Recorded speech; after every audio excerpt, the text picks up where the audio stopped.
किए जाने वाले आसन। समय स्थिति। सबसे पहले करेंगे त्रिकोण आसन। तो मैंने अपने दाएं पैर को पैरेलल करके और त्रिकोण आसन की पोस्टर में ले रहा हूं। ये इसकी पूर्ण स्थिति। ऐसे ही इसको हमें दूसरे पैर से करना है। अब मैंने बाएं पैर को पैरेलल किया, दाएं हाथ को ऊपर उठाया, हथेली को देखते हुए और अपने पैर को, बाएं पैर को स्पर्श करते हुए बिल्कुल खड़ी रेखा में दोनों हाथों को कर देना और हथेली को देखना। ये पूर्ण स्थिति है त्रिकोणासन की। दूसरा खड़े होकर किए जाने वाला आसन है गरुड़ आसन। तो पहले हम अपने पैरों की पोस्चर को गरुड़ की स्थिति में ले आते हैं। पहले मैं इसको दाएं पैर से करूंगा, ऐसे ही दाएं हाथ को नीचे लगा करके और ये गरुड़ की स्थिति बनाते हैं। दोनों हाथों को ऊपर की ओर खींचते हैं। ये पूर्ण स्थिति। ऐसे इसको दूसरे पैर से भी हमें करना चाहिए। पहले पैरों को गरुड़ की स्थिति में ले आओ। अब मुझे बाएं हाथ से प्रारंभ करना है। दोनों हाथ और दोनों पैरों को बदलते हैं इस तरह से और ऊपर की ओर खींचते हैं। ये इसकी पूर्ण स्थिति है।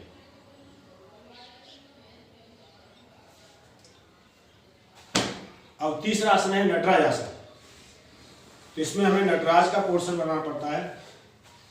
पहले हम इसको बाएं हाथ से करेंगे। इस तरह से बैलेंस बनाने का प्रयास करते हैं, हाथ का सहारा लेकर के, और अंगूठे से अपने अंगूठे को दाएं हाथ से पकड़ के ऊपर की ओर जितना ले जा सकते हैं ले जाओ। और हाथ को सीधा करना है, बाएं हाथ को। इस तरह से इसकी पूर्ण स्थिति बन जाती है। इसको इसी तरह से दूसरे पैर और हाथ से भी कर देगा। मैंने सीधे हाथ को सामने किया, इसे मैं अंगूठे, बाएं पैर के अंगूठे को पकड़ा और पूरा हाथ मोड़ करके बैलेंस बनाते हैं और दृष्टि सामने अपनी उंगलियों का। इस तरह से 3 आसन खड़े होकर किए। अब हम 3 आसन बैठ करके आपको बताते हैं। तो 3 आसनों, पहला है अर्ध मत्स्येंद्र आसन। अर्ध मत्स्य यानी आधी मछली का सा पोस्चर इसमें बनता है। तो मैं पहले इसको बाएं पैर से करके बताऊंगा। देखिए, मैं अपने बाएं पैर की एड़ी पर बैठ गया, दाएं पैर को इसकी बगल में रख लिया और दाएं हाथ मैंने जमीन में रखा बैलेंस बनाने के लिए। बाएं हाथ को उठाया, छाती से लगाया और कंधे से घुटने को दबा करके इस तरह से पैर को स्पर्श किया। फिर मुझे पीछे देखना है।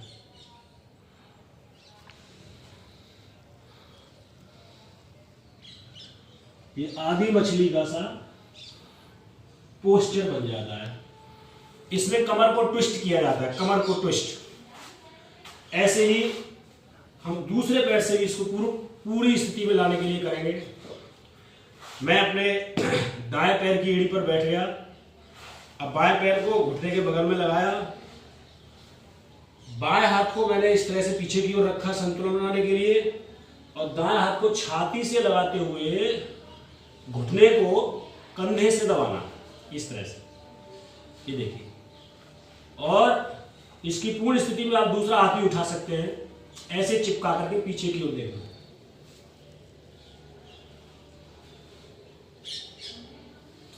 ये अर्ध मत्स्येंद्र आसन है। और तीसरा जो बैठ करके किया जाने वाला आसन है वो है पश्चिमोत्तानासन। सबसे पहले हम अपने गर्दन को सीधा करते हैं इस तरह से और दोनों हाथ ऊपर ले जा करके संतुलन की स्थिति में लाते हैं शरीर को। दोनों एड़ी बाहर निकली हुई होंगी। सांस को बाहर निकालते हुए धीरे धीरे हमें अपने दोनों हाथों को पैरों के पास लाना है, इस तरह से। ये इसका फर्स्ट पोस्चर है। सांस को और बाहर निकालेंगे, दोनों अंगूठे अपने दोनों हाथों से पकड़ लेंगे और धीरे धीरे सांस को बाहर निकालते हुए यहां से बॉडी को कर्व करना है।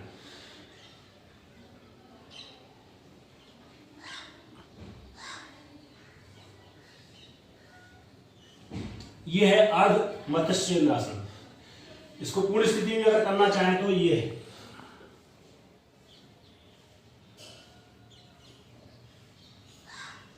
ये अर्ध मत्स्य आसन, वो सॉरी पश्चिमोत्तानासन। और अगला लेट करके किए जाने वाले 3 आसन आप देख लें। पहला है पूर्ण चक्रासन। आप पैरेलल जमीन में लेट जाइए, इस तरह से दोनों एड़ी को कूल्हे के पास लगाएंगे और पहले आप अपने कमर वाला हिस्सा उठाएंगे इस तरह से। ये तो है अर्ध चक्रासन, ये। और दोनों हाथों को इस तरह से उठा करके पीठ के कंधे के नीचे आप इस तरह से लगा लीजिए। कमर उठी हुई है। अब मैं कमर से पूरे शरीर को इस तरह से उठाऊंगा और ये पूर्ण चक्रासन की स्थिति बन जाती है।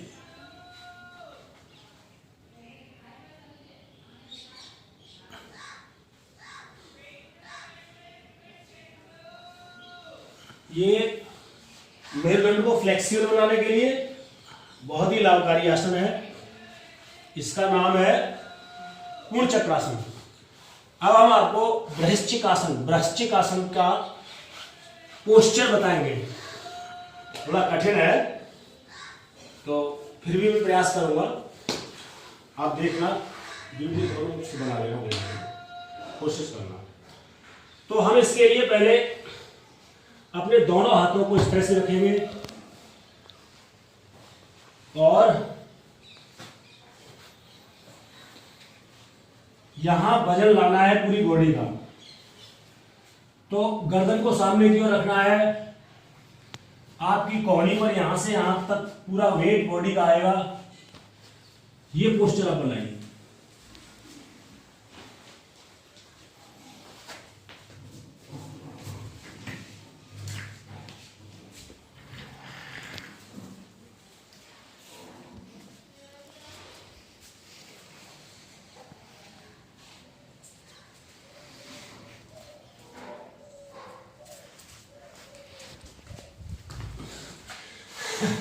इस तरह से ये बृहस्पतिक आसन यानी स्कॉर्पियन पोज। और अगला है हलासन। बहुत सरल है। इसके लिए भी आपको इस तरह से पहले सीधे पैर रखते हुए जमीन में लेटना है।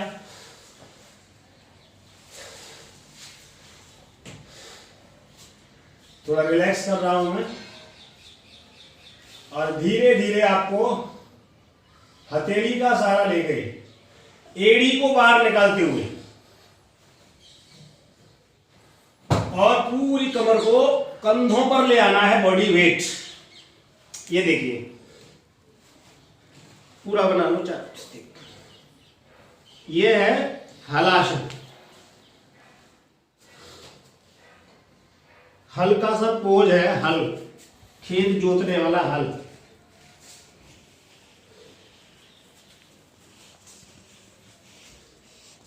ये सांस बाहर रहेगी।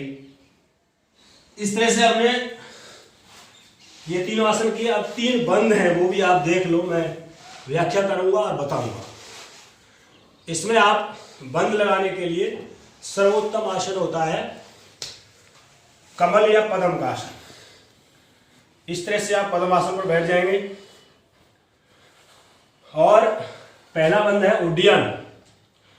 उड्डयन बंद में हम क्या करते हैं, सांस को पूरी को बाहर खाली करके, अब वायु मुद्रा बना लीजिए। पूरी सांस पहले अंदर भरेंगे, पूरा बाहर खाली करेंगे और पेट को पीठ से चिपका लेते हैं। अब देख लो,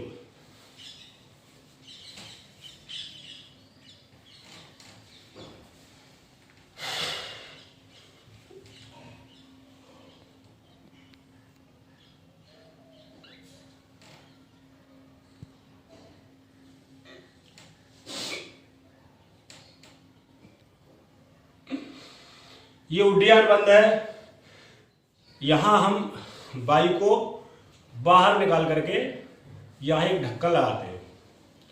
दूसरा है जालंधर बंद। जालंधर बंद में हम सांस को पूरी बाहर निकालते हैं और यहां गले के पास उसका ढक्कन लगाते हैं, उसको रोकते हैं संकल्प के साथ। मुद्रा बाई होगी, सांस अंदर भरेंगे, पूरा बाहर खाली करेंगे, पेट को पीठ से चिपकाएंगे,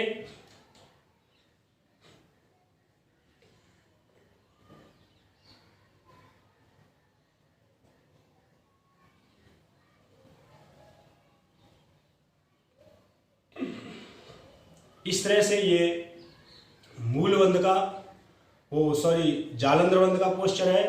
तीसरा है मूल बंद। हालांकि हम इन तीनों बंदों को एक साथ भी लगा सकते हैं, लेकिन अलग अलग करना है तो उसकी व्याख्या मैंने की है। तो तीसरा है मूल यानी आपका मूलाधार चक्र है, मेरुदंड का अंतिम हिस्सा, मल मूत्र के द्वार के बीच में, वहां कुंडलिनी शक्ति होती है। तो वहां ध्यान लगाते हुए हमें मूल बंद लगाना होता है। इसके लिए हमें सबसे पहले अपनी पूरी वायु को अंदर भर के पूरा बाहर खाली करना है और फिर अश्वनी मुद्रा के साथ, यानी कि आप मल मूत्र के द्वारा को ऊपर की ओर खींच लेते हैं, सांस को बाहर रखते हैं और खींचे रखते हैं। ये पोस्चर मूल बंद कहलाता है। देखिए मैं लगाऊंगा, उसमें केवल सांस का आना जाना बंद होता है और आपका स्वाधिष्ठान और मूल दोनों चक्रों को हम ऊपर की ओर खींच करके ये बंद हम लगाते हैं।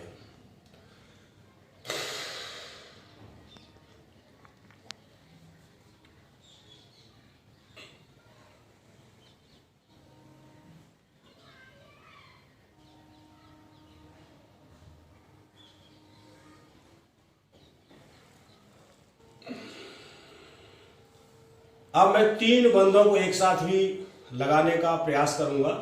मैं तो प्राय लगाता रहता हूं, लेकिन आप सुन लीजिए। इसमें हम क्या करते हैं, पहले मूल बंद लगाते हैं, फिर उड्डयन बंद लगाते हैं, फिर जालंधर बंद लगाते हैं। बाह्य प्राणायाम यानी कि वायु को पूरी बाहर निकाल करके हम तीनों बंदों को एक साथ लगाते हैं और फिर तीनों बंदों को एक साथ लगाने से आपके अंदर संकल्प की शक्ति बहुत बढ़ जाती है, कुंडलिनी शक्ति और चक्रों का जागरण भी प्रारंभ हो जाता है।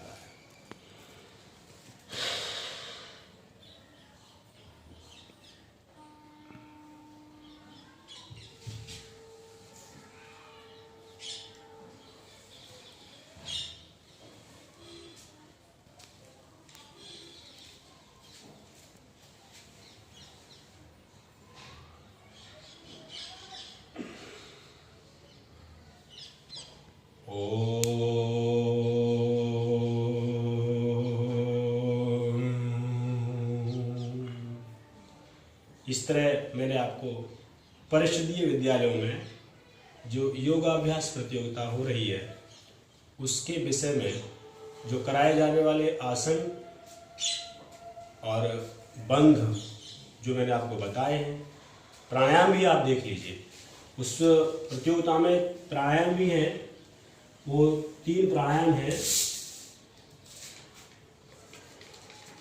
प्राणायाम के नाम इसमें नहीं है, लेकिन एक उज्जाई प्राणायाम है और कपालभाति प्राणायाम है, अनुलोम विलोम प्राणायाम है, बहुत ही सरल है। तो पहले आप कपालभाति प्राणायाम के बारे में सुन लो, बहुत ज़्यादा करते हैं, श्री रामदेव बाबा ने बहुत ज़्यादा प्रचार किया है। तो देखिए, हम पहले सीधी कमर करके ऐसे बैठते हैं, ध्यान को मूलाधार चक्र में लगाते हैं और नाभि क्षेत्र को संकोच करके दोनों नोस्ट्रिल से सांस को बाहर फेंकते हैं।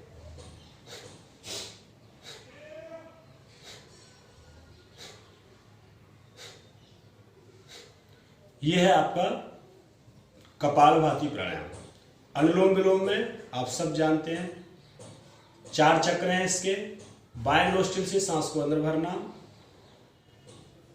रोकना, दाएं से बाहर खाली करना,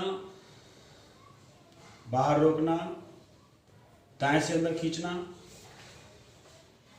अंदर रोकना और बाएं से बाहर निकाल देना। ये 4 चरणों का प्राणायाम होता है अनुलोम विलोम। उज्जाई प्राणायाम में क्या करते हैं, पूरी सांस को बाहर खाली करते हैं, गले को संकोच करके, विंड पाइप को थोड़ा सपोर्ट करके, संकोच कॉन्ट्रैक्ट करके, और उसे हम अंदर की ओर वायु को भरते हैं, जिससे थायराइड ग्लैंड को ठीक होने में मदद मिलती है। या ये कहिए श्वास नली आपकी मजबूत होती है, श्वास विकारों में लाभ मिलता है। चलिए पहले सांस अंदर भरेंगे, पूरा बाहर खाली करेंगे,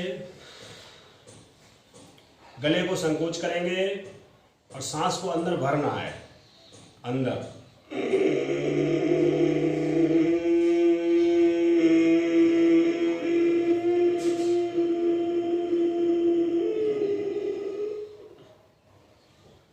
जितनी देर तक यथासंभव आप अंदर भर के रखेंगे और बाएं नोस्ट्रिल से बाहर खाली कर देंगे। ये आप भ्रामरी भी हम कर लेते हैं एक बार और समापन करें।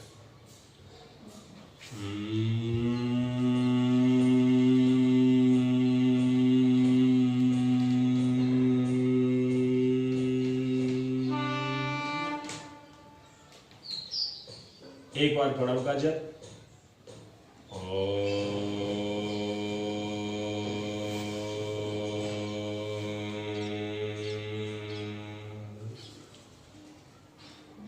इस तरह से मैंने शिक्षक भाई बहनों के लाभ के लिए ये वीडियो बनाया है। आप सबने देखा, बहुत बहुत धन्यवाद।